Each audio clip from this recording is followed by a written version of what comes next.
Les invito a abrir la Biblia, ¿sí? En Apocalipsis capítulo 1. Apocalipsis 1, versículos 7 y 8.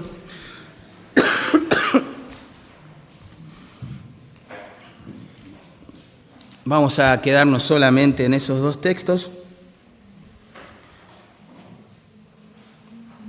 Yo pensaba, hermanos, para introducir el mensaje de hoy, que si Dios, supongamos, nos mostrara nuestro futuro y de manera que uno se entere que va a morir a los 95 años dormido en su cama.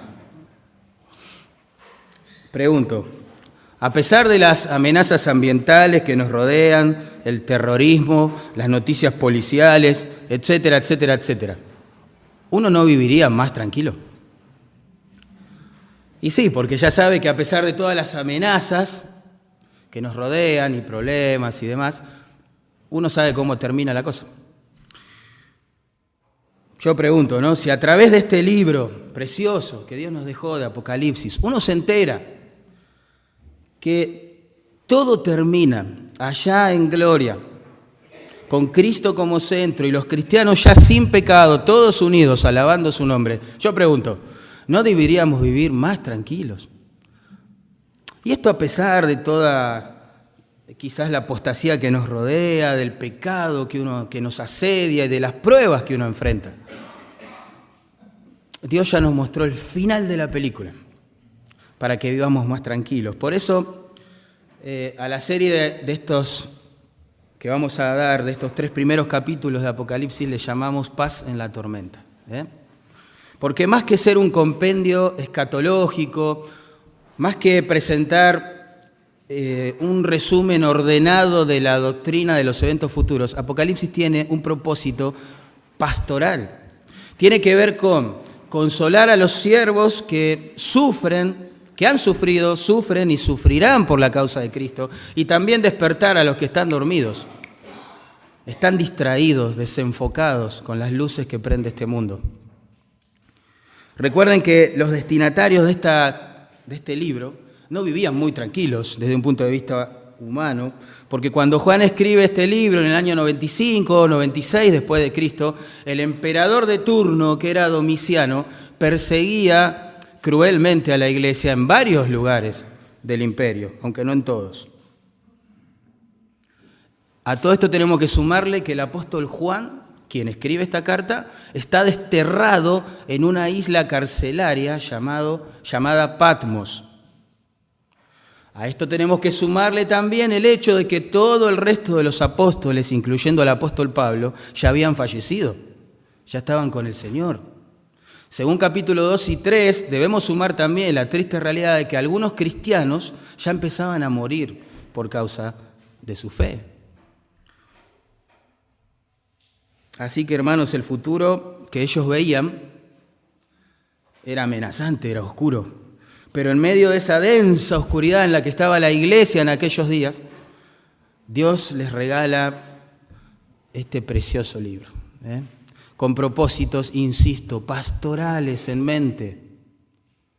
Que el creyente sufrido entienda cómo termina la cosa y sea consolado, que el creyente dormido despierte y viva para las cosas que le esperan en el futuro también.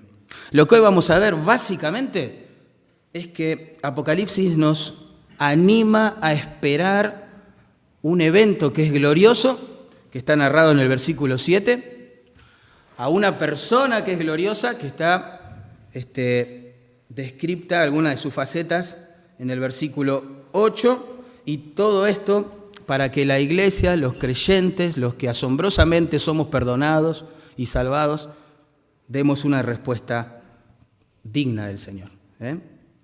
Oramos, planteo el tema y que Él obre entre nosotros. Padre, gracias por tu palabra, gracias por este libro que nos has dejado, gracias porque te ha placido en tu bondad revelarnos cómo terminan las cosas. Y todo tiene que ver contigo, con tu gloria.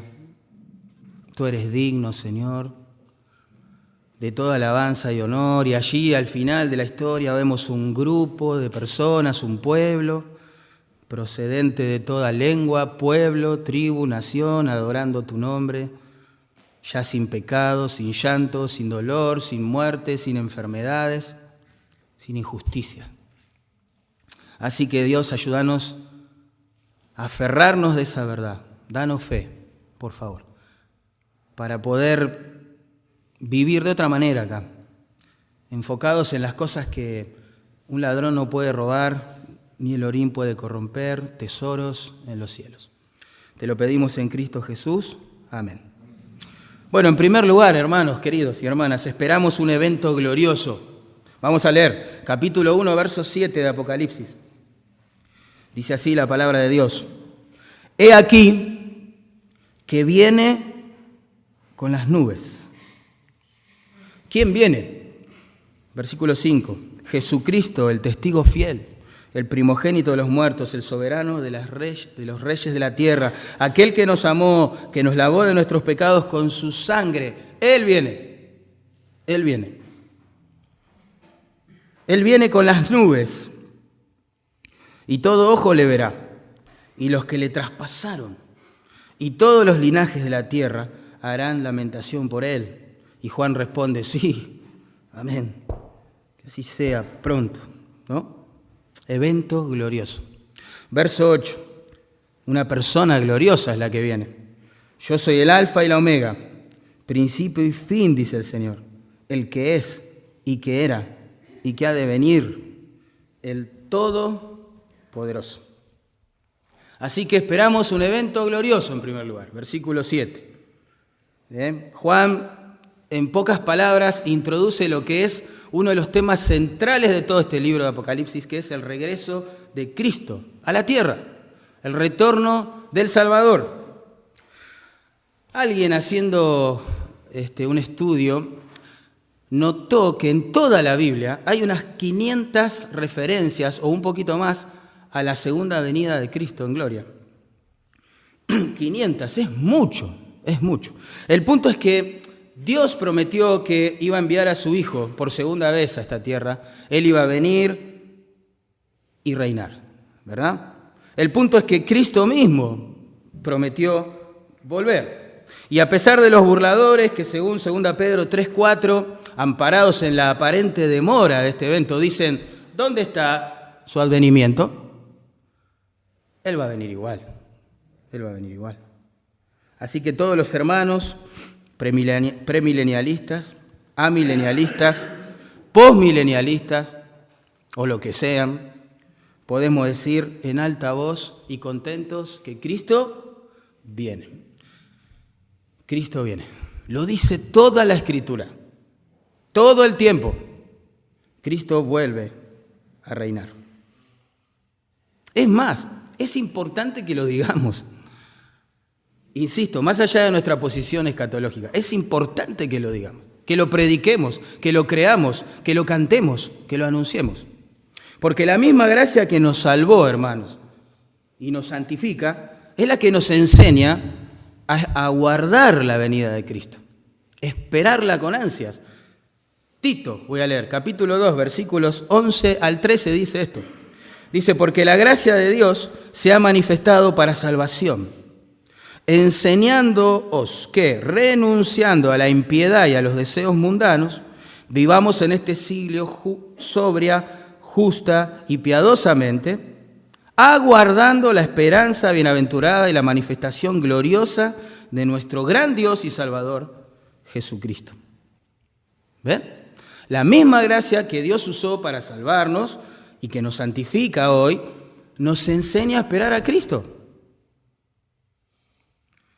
Es más, la actitud de esperar la venida de Cristo es una evidencia de salvación, justamente.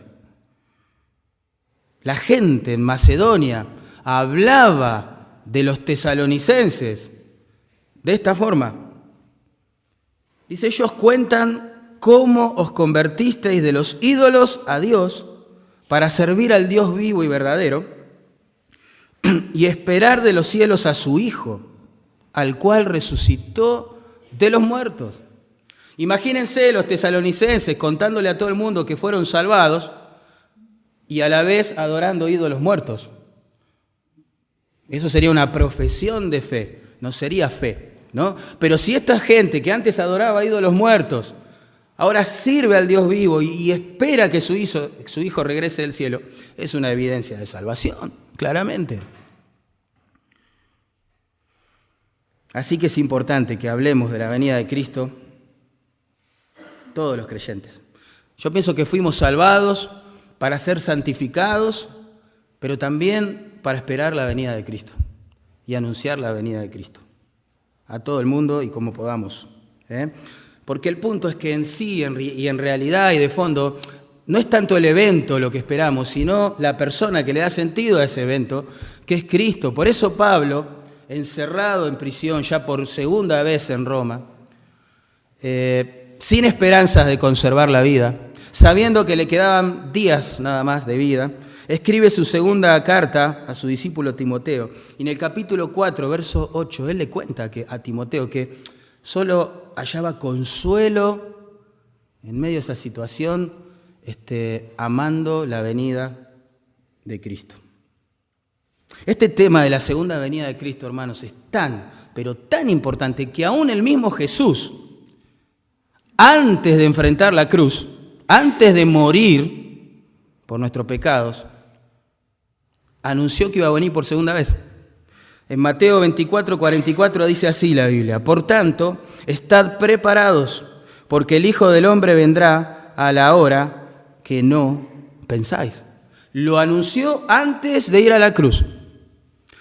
Una vez que Él pasó por la cruz y el Padre lo resucitó, mostrando que Él murió no por sus propios pecados, sino por los pecados de otros, es decir, los nuestros, el ángel anuncia a sus discípulos otra vez el retorno de Cristo. En Hechos capítulo 1, verso 11, dice así: este mismo Jesús que ha sido tomado de vosotros al cielo, así vendrá como lo habéis visto ir al cielo.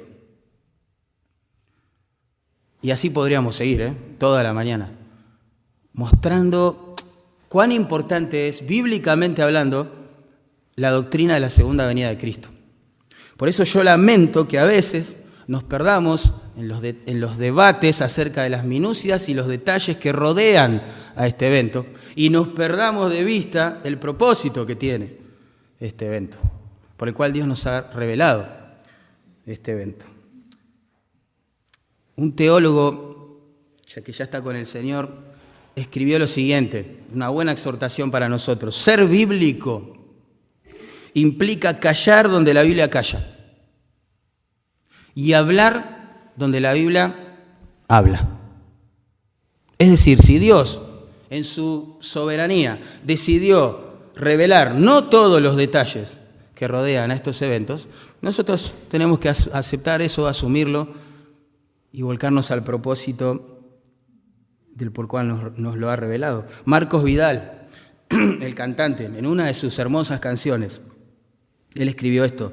Dice: poco importan los detalles, cómo y cuándo volverá, pero sea como sea, todo ojo le verá. La pregunta verdadera aún está sin contestar. Cuando el Hijo del Hombre venga, ¿qué hallará? O en palabras de Jesús, ¿hallará fe en la tierra? En otras palabras, ¿qué estamos haciendo hoy nosotros para que cuando Él decida regresar haya creyentes en la tierra? El Evangelio se esparza, haya más personas adorando su nombre. ¿Qué hacemos hoy teniendo en vista este evento que va a suceder el día de mañana? Bueno, lo que sí nos explica Juan con claridad aquí es que la segunda venida de Cristo va a generar diversas reacciones en diferentes grupos de personas. En primer lugar, noten allí el versículo 7, va a traer un arrepentimiento, una convicción de pecado tremenda para el pueblo de Israel. Dice allí el versículo 7, y todo ojo le verá, y los que les traspasaron, los que le traspasaron. Qué interesante esa frase, porque está tomada de Zacarías, libro del Antiguo Testamento, capítulo 12, versículo 9 al 10, el cual leo. Dice: y derramaré sobre la casa de David, esto es, el pueblo de Israel, y sobre los moradores de Jerusalén, espíritu de gracia y de oración, y mirarán a mí, a quien traspasaron, y llorarán como se llora por hijo unigénito. Es importante ese pasaje y su trasfondo, porque Juan lo cita aquí, en el contexto de su segunda venida. Es importante. Dios le había dado, dice el trasfondo de Zacarías, un buen pastor a su pueblo. Pero ellos en su dureza de corazón le mataron y se buscaron otros pastores. Malvados y egoístas, que lo reemplacen. Pero llegaría el día, dijo Zacarías, y ahora dice Juan, cuando por la gracia de Dios, estos mismos que mataron al buen pastor, se iban a arrepentir, se iban a quebrantar, se iban a humillar. Se darían cuenta que mataron a aquel que venía de parte del Señor. Tremendo. Así que Juan toma todo ese trasfondo del cual habla Zacarías, lo trae aquí para enseñarnos a nosotros que a la luz de la venida de Cristo, el regreso de Cristo, muchos en Israel se van a arrepentir de su pecado. En Romanos 11:26 la Biblia dice esto, y luego, es decir, luego de la ceguera espiritual que hoy enfrenta a Israel, luego de eso, todo Israel será salvo, como está escrito, vendrá de Sión, o Jerusalén, el libertador, que apartará de Jacob la impiedad. Y uno se pregunta, wow, tremenda la gracia de Dios. Parece que esa generación de israelitas que esté vivo y que esté contemplando el regreso del Señor se va a arrepentir. Tremendo. Y uno dice, ¿por qué? El versículo 29 responde, porque irrevocables son los dones y el llamamiento de Dios, que no habla de dones espirituales dados a la iglesia para servir a Dios, habla del llamamiento a Israel. Dios no ha desechado a su pueblo. No ha desechado a su pueblo. Traerá arrepentimiento para Israel. En segundo lugar, será una aflicción tremenda para los perdidos, claro, para los incrédulos, procedentes de cualquier lengua, pueblo, tribu o nación, porque allí dice el versículo 7 que todos los linajes de la tierra harán lamentación por él. Todos. Lamentación. Sabemos que no es la lamentación propia del arrepentimiento y de la fe. Porque en el resto del libro de Apocalipsis uno se da cuenta que la gente, a pesar de estar sufriendo un montón de juicios de parte de Dios, no se arrepiente. No hay caso, no se arrepiente. Noten, capítulo 9. Es impresionante esto. Versículo 20 y 21. Dice, y los otros hombres que no fueron muertos con estas plagas, porque Dios está derramando sus juicios sobre la tierra en ese momento, ni aún así se arrepintieron de las obras de sus manos, ni dejaron de adorar a los demonios y a las imágenes de oro, de plata, de bronce, de piedra, de madera, las cuales no pueden ver, ni oír, ni andar. Y no se arrepintieron de sus homicidios, ni de sus hechicerías, ni de su fornicación, ni de sus hurtos. Noten la actitud que va a tomar frente a los juicios que Dios va a derramar sobre esta tierra, los poderosos.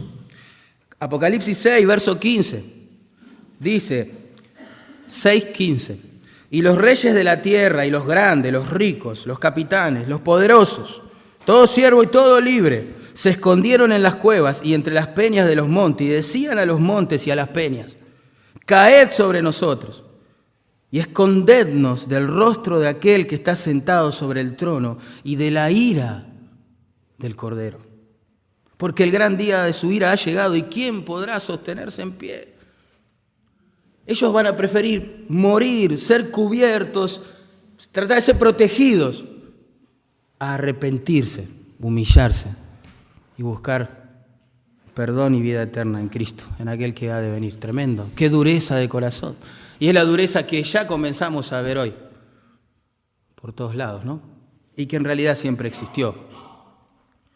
Capítulo 19, noten, de Apocalipsis, cuando ya se narra directamente este evento, la segunda venida de Cristo.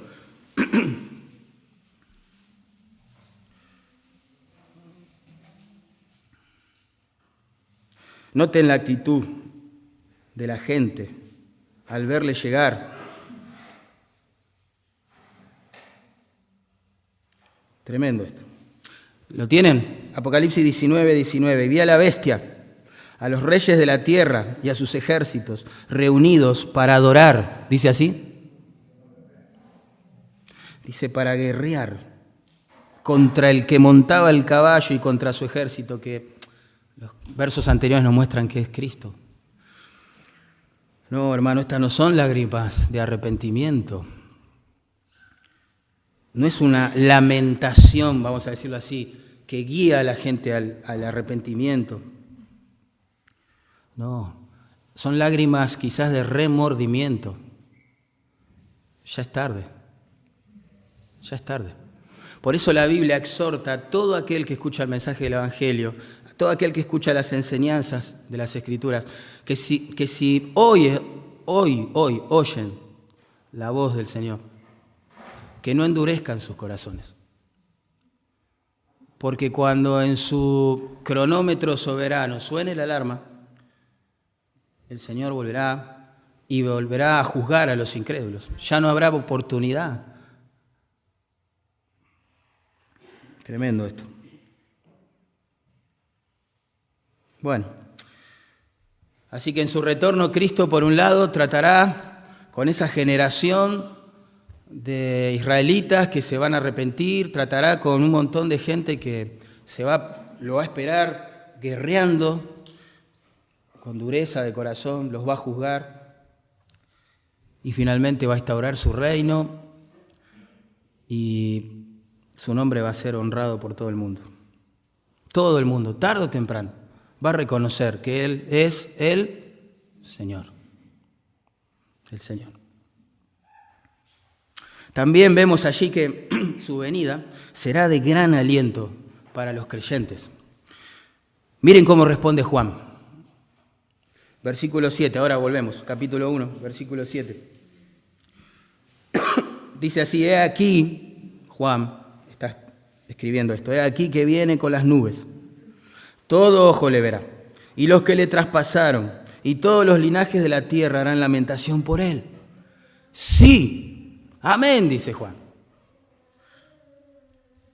Una reacción totalmente distinta a la que vimos, ¿no? De parte de todos aquellos que han endurecido su corazón y le esperan con armas quizás y dientes apretados al Señor. Juan dice, no, Señor, ven pronto. Ven pronto. Sí, amén, que sea así. Creo que esto es así. Tremendo. Qué gran consuelo, hermano, habrá sido esto para aquellos siervos y siervas del Señor que, como describí en la introducción del mensaje, estaban padeciendo por causa de Cristo, claro, a full. Él vendría a juzgar a las naciones y a reinar. Por lo tanto, Domiciano, su imperio y todo el dominio gentil, algún día iba a desaparecer. Y todo el mundo iba a llamar Señor a Cristo. Juan dice aquí como a manera de una nota al pie, digamos, un comentario. He aquí que viene con las nubes. Esto significa que la venida de Cristo va a ser gloriosa, impactante, tremenda. Las nubes mencionadas acá no son, digamos, las que nosotros vemos en el cielo ahora, no está hablando de eso. No son las nubes naturales, son las que aparecen en la Biblia como una señal visible de una manifestación pequeña de la grandeza de Dios. Un ejemplo de esto, Éxodo 40:34, dice que una nube cubrió el tabernáculo de reunión y la gloria de Jehová llenó el tabernáculo. Eso sucedió cuando se inauguró el tabernáculo, donde se suponía que Dios venía a morar con su pueblo y donde se suponía que el pueblo iba a adorar. Para Dios confirmar que Él estaba de acuerdo con esto, que esto era su plan soberano para el pueblo en ese momento, visiblemente a través de estas nubes quiso mostrar que moraba con ellos. Así que la gloria de Dios es la que viene. ¿Se imaginan algo así? Cristo viene en las nubes vestido de majestad, vestido de gloria, hermanos. Diferente, totalmente diferente a cómo se vistió en su humanidad, en su primera venida. En su primera venida Él fue totalmente humillado. Hasta lo sumo, describió Pablo en Filipenses capítulo 2. Pero en la segunda venida Él viene para ser exaltado. En su primera venida Él fue totalmente rechazado. En su segunda Él vendrá a reinar. En la primera venida Él vino a tomar una cruz. En la segunda, con la corona en mano. En la primera venida Él vino a servir. En la segunda volverá para que les sirvan. En la primera vino, me llama mucho la atención, como un cordero sufriente, que enmudeció, que no abrió su boca y fue directo al matadero. Pero aquí volverá en toda la ira del cordero como un rey soberano. Tremendo, hermano. Algún día, ateos, religiosos, grandes, chicos, agnósticos, lo que sea, creyentes, todos reconoceremos que Él es el Señor. Algunos lo haremos en adoración profunda, en gratitud, asombrados por su gracia para con nuestras vidas. Pero otros con un quebranto y dolor de saber que están perdidos por toda la eternidad. Ese es el sabor agridulce del libro de Apocalipsis. Todo termina con Cristo y su gloria, Cristo y su pueblo, de una manera, en una comunión preciosa. Por un lado, por el otro lado, por el lado de los incrédulos, de los aquellos que vivieron rechazando a Cristo, todo termina en una condenación eterna. Por eso la iglesia no solo debe ser consolada con estas verdades, sino que debe ser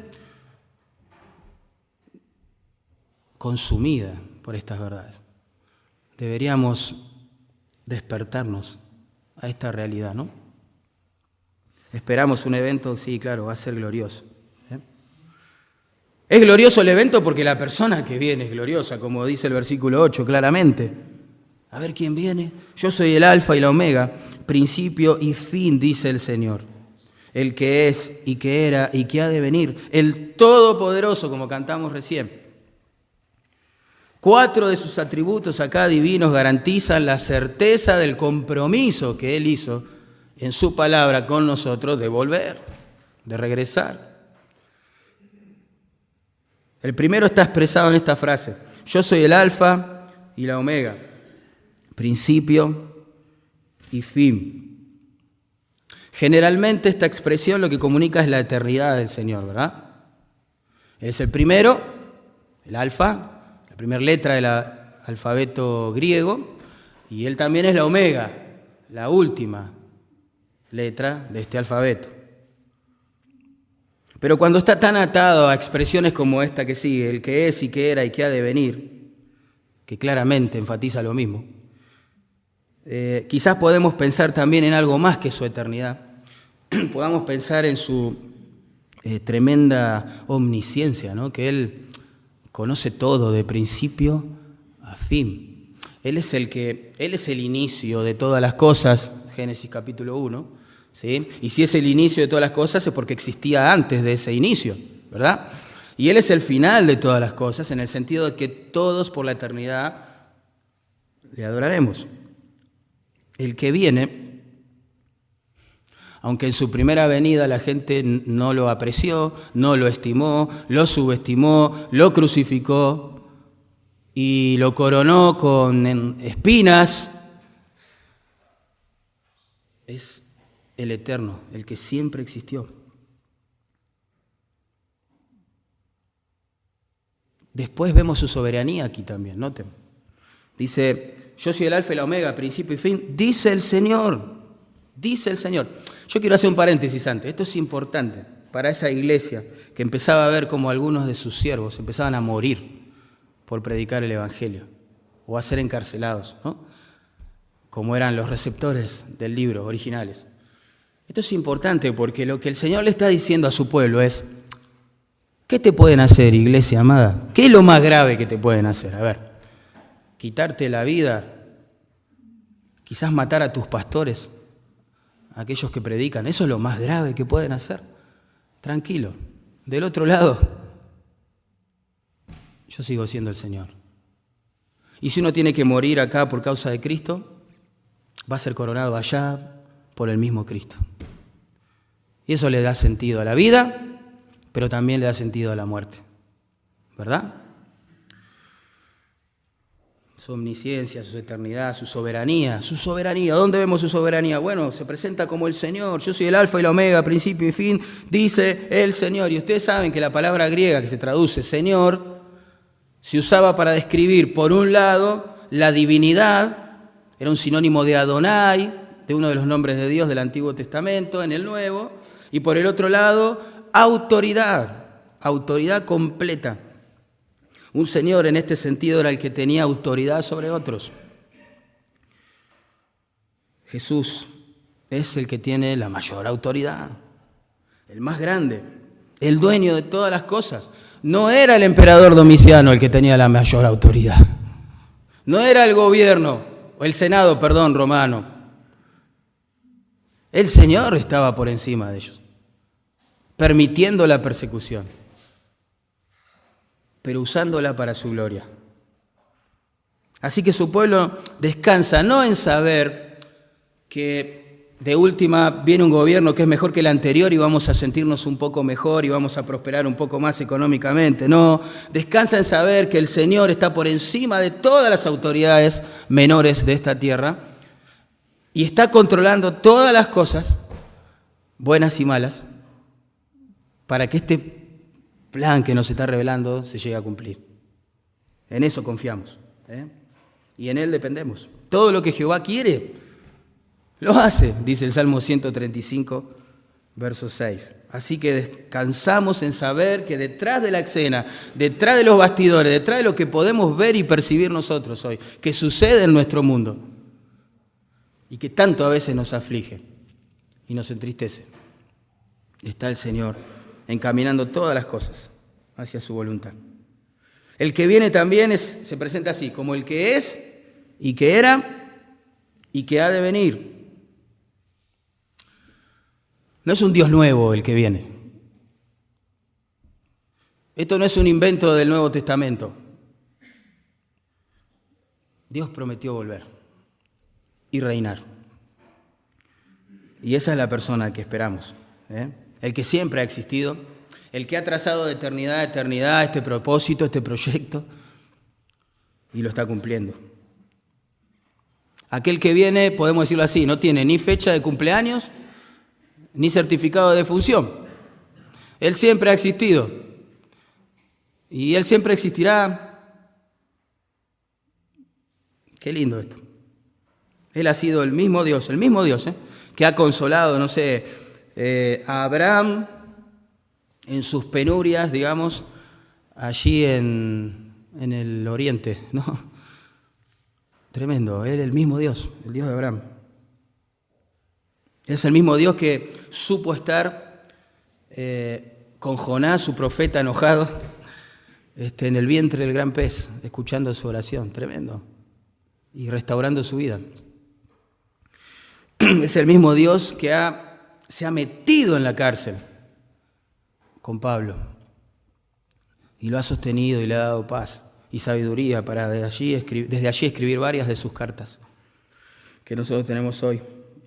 Es el mismo Dios que, ha sostenido a Lutero cuando fue intimado a retractarse.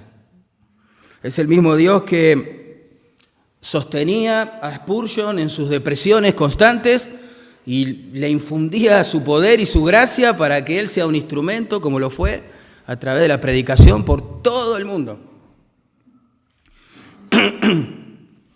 Es el mismo Dios que sostuvo, que acompañó, que le regaló su paz y su presencia a Hudson Taylor cuando se sentía solo en el interior de la China, tratando de anunciar a Cristo. Es el mismo Dios. Y es el mismo Dios que sostuvo a don Jaime cuando se internó en la selva del Perú a fundar iglesias, cuando vino a la selva de Carapachay a fundar esta iglesia. Creo que acá éramos más peligrosos que en el Perú. Y es el mismo Dios que sostiene a su siervo Dardo en Campana y a su siervo Diego en Hurlingham y sostendrá a todo aquel que se dedique a vivir para sus propósitos. Ese es el que viene. Ese es el que viene. Y eso nos da mucha tranquilidad. Mucha tranquilidad. Porque Él es eterno. Siempre estuvo con su pueblo. Siempre estará. Y encima vendrá. Genial. Genial, gracias al Señor, ¿no? En el contexto de la gran comisión, cuando los manda a todos nosotros, no a los pastores, a todos los creyentes, a ir por todas las naciones y a ser discípulos, ese mismo Dios, luego de darnos esa tarea, nos promete, he aquí, yo estoy con vosotros, todos los días, hasta el fin del mundo. Y encima se presenta, como si fuera poco, como Él, Todopoderoso, dice allí. El Todopoderoso. A veces somos como niños, digo yo, cuando queremos estudiar la grandeza de Dios, ¿no? Jugamos, hacemos preguntas, así, jugueteando con nuestro razonamiento caído, ¿no? Y decimos, Dios es todopoderoso, puede hacer todo lo que quiere. Todo. Entonces, ¿Dios puede pecar? Esas preguntas, ¿viste? Son tremendo. Dios no puede pecar, dice la Biblia. Dios no puede fallar. Dios no puede mentir. Es decir, Dios no puede hacer nada que vaya en contra de su naturaleza. Ese es el punto de la omnipotencia. Pero Dios puede concretar todo aquello que en su soberanía ha determinado hacer, a diferencia de lo que sucede con nosotros. Yo tengo ganas de hacer 1000 cosas y sin embargo Dios me humilla y puedo hacer 2, 3, ¿no? Y vos también. Entonces, pero Él puede hacer todo lo que se propone hacer, ¿entienden? Él es el Todopoderoso. Así que si Él prometió que iba a enviar a su Hijo por segunda vez a esta tierra, Él iba a destruir a sus enemigos cuando llegase, y iba a reinar, aunque nos parezca súper difícil, extraño, raro, aún a la luz de cómo van las cosas en nuestro mundo, Él lo va a hacer. Porque Él puede hacerlo. Y ha decretado hacerlo. Y no es hombre para mentir, ¿verdad? Y lo hará. Todas las profecías tocantes a su primera venida se han cumplido a la perfección y en detalle, y será tema para otro día. ¿Por qué no va a cumplir las que tienen que ver con su regreso, otra vez, con su segunda venida? Él es el Todopoderoso. Yo a veces creo, hermanos, que nuestra necesidad más grande como creyentes es conocer a Dios. Nosotros tenemos que conocer cómo es Dios. Nosotros tenemos que saber qué significa que Él es soberano, todopoderoso. Tenemos que saber por su palabra qué es lo que se ha propuesto hacer. Y tenemos que crecer en fe a partir de eso, para vivir más tranquilos. Tenemos que tener la fe de un niño, dijo Jesús. Creer toda su palabra.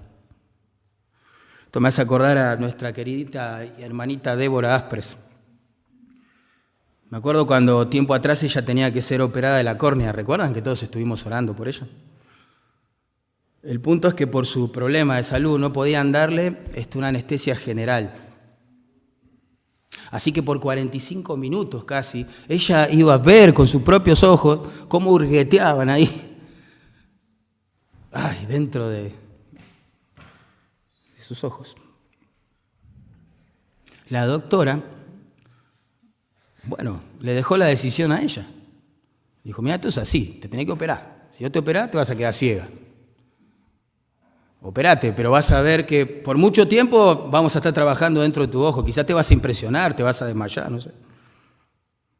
Bueno, Graciela nos contaba que ahí mismo en el consultorio la miró a su mamá y le dice, mamá, ¿es verdad que la iglesia está orando por mí? Y su mamá le dijo, sí. Mira a la doctora otra vez. Y vuelve a mirar a su mamá y le dice, ¿pero todos, mami, están orando por mí? Sí, le dice Graciela. Creo que sí, todos. Mira otra vez a la doctora y le dice, me opero entonces. Dios va a cuidar de mí. Y yo pensé, ¿no? Dios, danos la fe de Debbie ante tu palabra. que podamos creer, confiar, descansar, refugiarnos, todo eso significa fe, ¿no? En su palabra, en lo que Él nos dice, hermano. Y no en lo que vemos en los noticieros y en lo que se nos enseña por allí. La aparente inacción de un Dios que está lejos, al que nadie puede conocer, que no se involucra en la vida de las personas o que directamente ni existe. Él está al control, Él está llevando todas las cosas al cumplimiento de sus planes. Tenemos que confiar en lo que Él dice, hermano. Tenemos que creer en sus promesas y vamos a vivir mucho más tranquilos y mucho más enfocados en cuál es nuestra verdadera tarea y por la cual todavía estamos aquí en la tierra. Por eso, todo esto que dijimos, nos lleva a pensar, ¿qué respuesta vamos a dar nosotros a la segunda venida de Cristo? Juan dijo claramente, sí, amén. Y recuerden que Juan no dijo, sí, amén, en el contexto de unas vacaciones en Miami, tomando caipirinha en una reposera. Él estaba desterrado en una isla carcelaria. Tenía más de 90 años de edad, sufriendo las inclemencias climáticas, el sol abrasador de día, el frío agobiante de noche. Ahí estaba el apóstol Juan, recibiendo esta revelación de parte del Señor. Y él encontró refugio en la venida de Cristo. Dijo, sí, Señor. Amén, te espero, ven pronto, ven pronto. Una iglesia que espera la venida de Cristo va a ser un grupo gozoso a pesar de las aflicciones que tengan que enfrentar. Un grupo que se preocupa y toma con mucha seriedad su santificación personal. Un grupo que va a vivir entregado al servicio de las personas en el nombre del Señor y para su gloria. Y va a ser un grupo que va a desconfiar que va a confiar en que Dios va a hacer su justicia a su tiempo.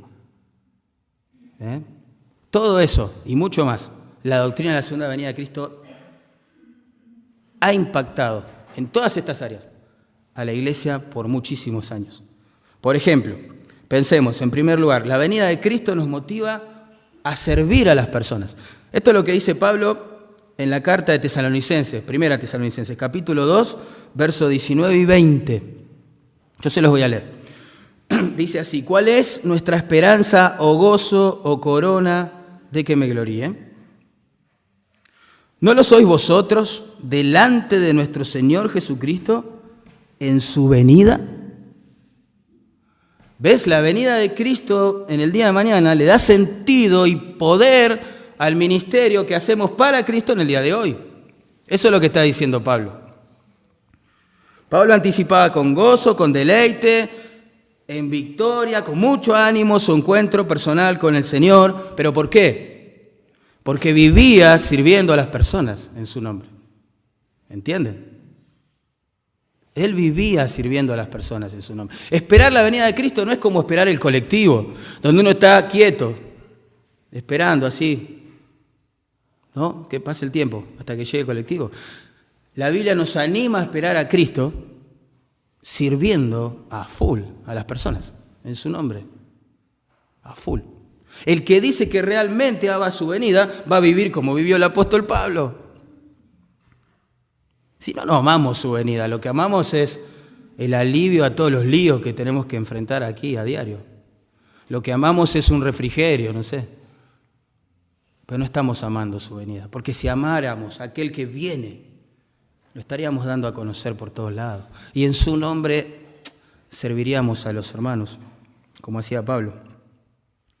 Vieron que nosotros tenemos la costumbre de dar regalos, traer regalos cuando nos vamos de viaje, de vacaciones, ¿no? Alfajores de la costa para mamá, no sé, ¿no? Yuyitos, peperina quizá, de Córdoba, para el abuelo, no sé, el tío. Cuando uno va a Brasil, ¿qué trae? Café, do Brasil. Damos regalos de bienvenida, ¿no? Es como una costumbre, ¿sí o no? Pablo veía el servicio que hacía por las personas como el mejor regalo de bienvenida, de reencuentro con su Señor. La venida de Cristo nos debe motivar también a vivir en santidad, hermano. Primera Juan capítulo 3, versículo 3, dice así: y todo aquel que tiene esta esperanza en Él, la idea es que seremos como Él cuando Él venga, se purifica a sí mismo, así como Él es puro. Claro, el que espera ver a un Señor 3 veces santo y espera verlo pronto, se va a ocupar de su santificación personal, claramente. Y va a buscar gracia en la comunión con Dios, poder del Espíritu Santo para hacerlo. Claramente. Cristo está viniendo. La expresión allí en el versículo 7, he aquí que viene con las nubes, se podría traducir mejor de esta manera: Cristo está viniendo. Da la idea como que ya salió de su casa, ¿no? ¿Vieron cuando te cae visita inesperada? Y justo venís de un día donde no pudiste arreglar bien tu casa y te llaman en un horario totalmente inesperado y te dicen: mirá, la tía de España llega a la noche, a las 12 de la noche a casa. Y vos decís: ¿ah? ¿Qué haces? Vamos, chicos, tenemos que arreglar la casa, viene la tía de España. ¿No? Está viniendo la idea, ya tomó el avión, está por venir. Esa inminencia, ese sentido de que está viniendo, es lo que hay detrás de estas palabras. Cristo está viniendo. Él lo prometió, Él lo va a cumplir. Lo que nos tenemos que preguntar es: ¿cómo lo estamos esperando nosotros? El énfasis de la segunda venida, hermano, insisto, no son sus detalles menores. El énfasis en la segunda venida es el sentido de urgencia y de inminencia. Por eso Él usó una metáfora favorita, el Señor, para describirla. Dijo: yo voy a venir como ladrón en la noche. ¿Entienden? Yo voy a venir como ladrón en la noche. Un ladrón no te avisa cuando va a robar. ¿Se dieron cuenta de eso, no? A todos nos han robado, creo, supongo. Y claro, es una sorpresa, desagradable sorpresa. Si nos avisara, nos prepararíamos, llamaríamos antes al 911, ¿no? Haríamos algo, no sé. Pero no avisa, claro, esa es la característica del ladrón. Acá el Señor quiere que entendamos eso. Él viene cuando Él lo desee. Digo esto porque hay teólogos y estudiosos de la Biblia que, intentando ser súper profundos con la escatología, han dicho que Hitler fue el anticristo en su momento. Otros, peor, decían que Nerón había sido el anticristo y que todo este libro de Apocalipsis ya ha sido cumplido en el primer siglo.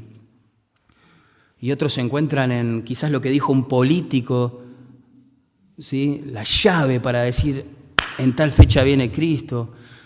Y quizás otros dicen: mirá lo que sucedió en Jordania, ahora sí viene Cristo. Y yo te digo, la gente está especulando con eso hace cientos de años. Entonces, más que tratar de imaginarnos cosas, lo que tenemos que hacer con la profecía bíblica es entender cuál es el propósito por el cual nos fue dada. ¿Y por qué nos fue dada? Para esto, para que vivamos en santidad, hermano, velando y orando. Los discípulos le preguntaron a Jesús: ¿cuándo van a hacer estas cosas? Y Él dijo: velen y oren. Y les contó todas parábolas que tienen que ver con que Él viene pronto y sin aviso, sin previo aviso. Esa fue la respuesta del Señor. Hay cosas que a ustedes se las voy a decir, dijo el Señor. No las busquen, no especulen, no se imaginen fechas y esas cosas. Él va a venir cuando Él quiera. Nosotros tenemos que estar preparados, como si fuese a venir hoy, ahora, ya. Como si fuera nuestro último culto en Carapachay. ¿Te imaginas? La última cena que tomamos hoy juntos, a la mañana. Así que mejor que ames a tu esposa porque mañana viene Cristo, ¿te imaginas? Tremendo, que ames a tu hermano, que si tenés un problema que no resolviste con alguno de ellos, lo hagas. Que empieces a explicarle el Evangelio a tus hijos, dale, no pierdas tiempo. Pierdas tiempo, involucrate en el servicio al Señor, lo que puedas hacer. No pierdas tiempo, el Señor viene pronto. Esa es el corazón de esta doctrina.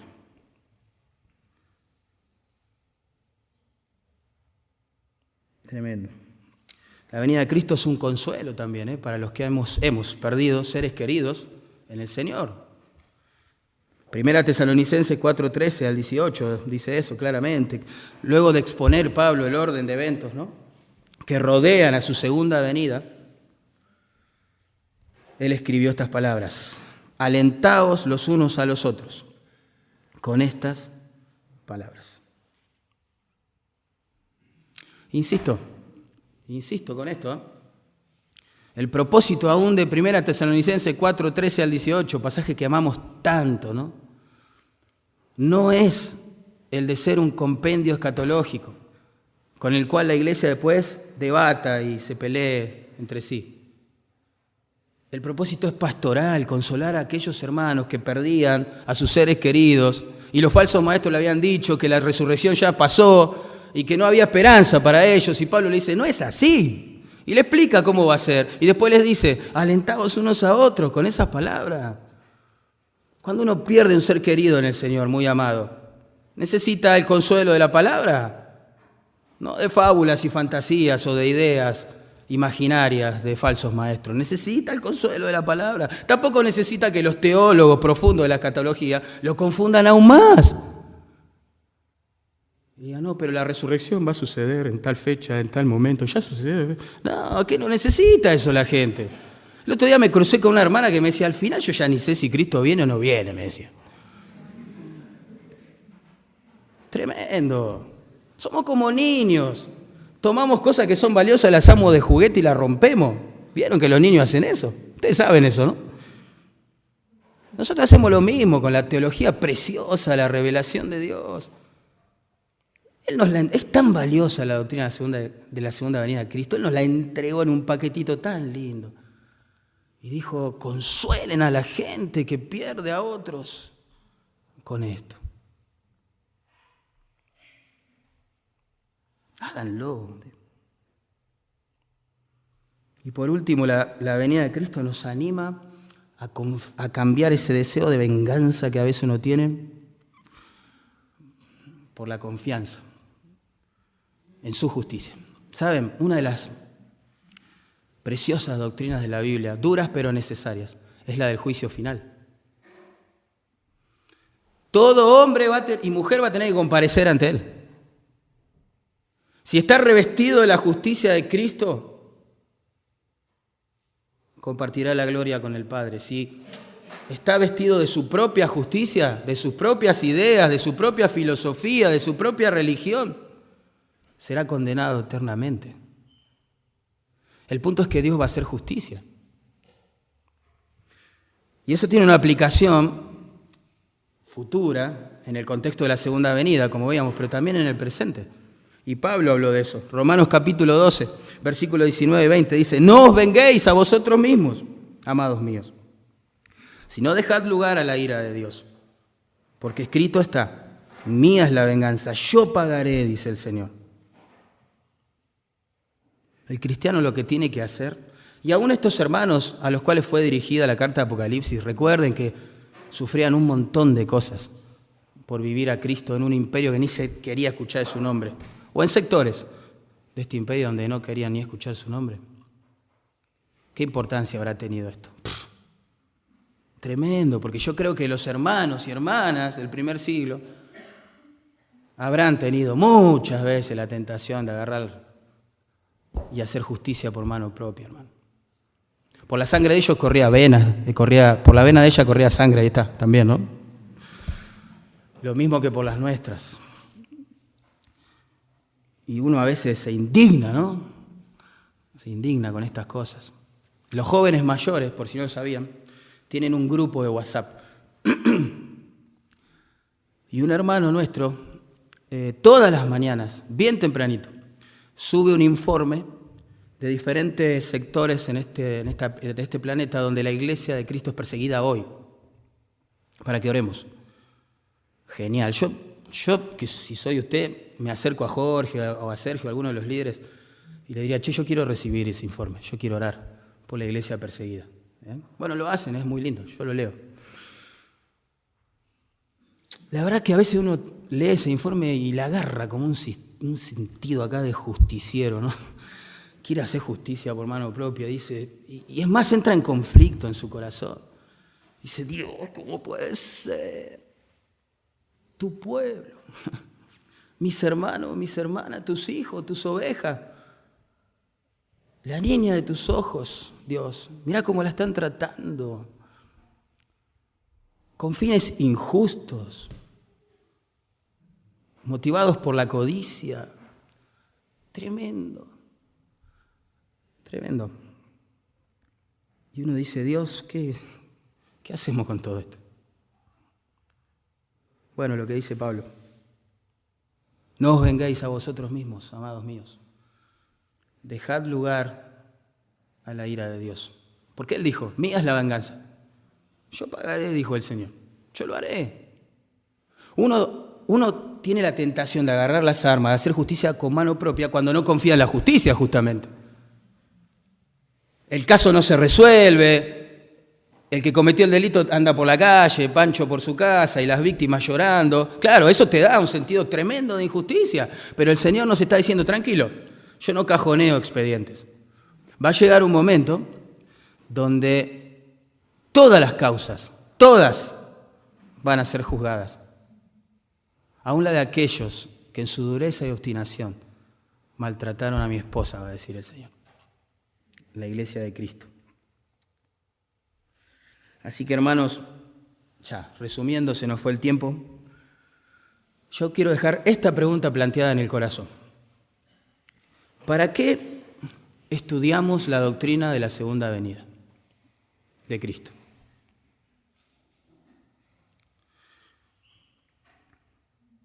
¿Cómo la vamos a usar?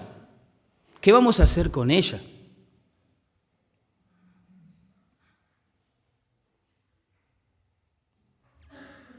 Pregunta que todo creyente debe hacerse. ¿Qué vamos a hacer con eso?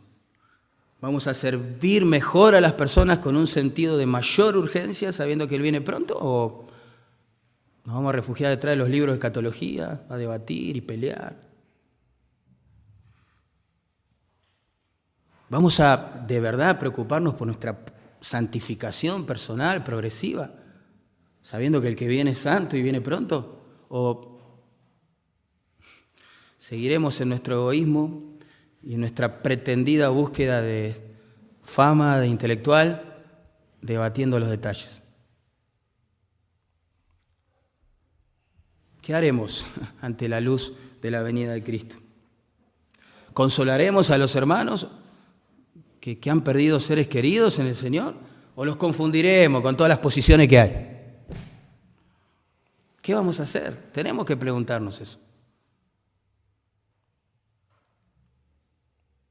¿Nos vamos a enroscar en todas las injusticias que hay en el presente? Amargarnos, resentirnos contra las personas que nos lastimaron y que se las llevan de arriba, como decimos, que parecen impunes. Nos vamos a enroscar en todo ese lodo de la amargura y del resentimiento. ¿O vamos a descansar en Dios, buscar nuestro deleite en Él y seguir adelante confiados de que Él pronto hará justicia? Oremos.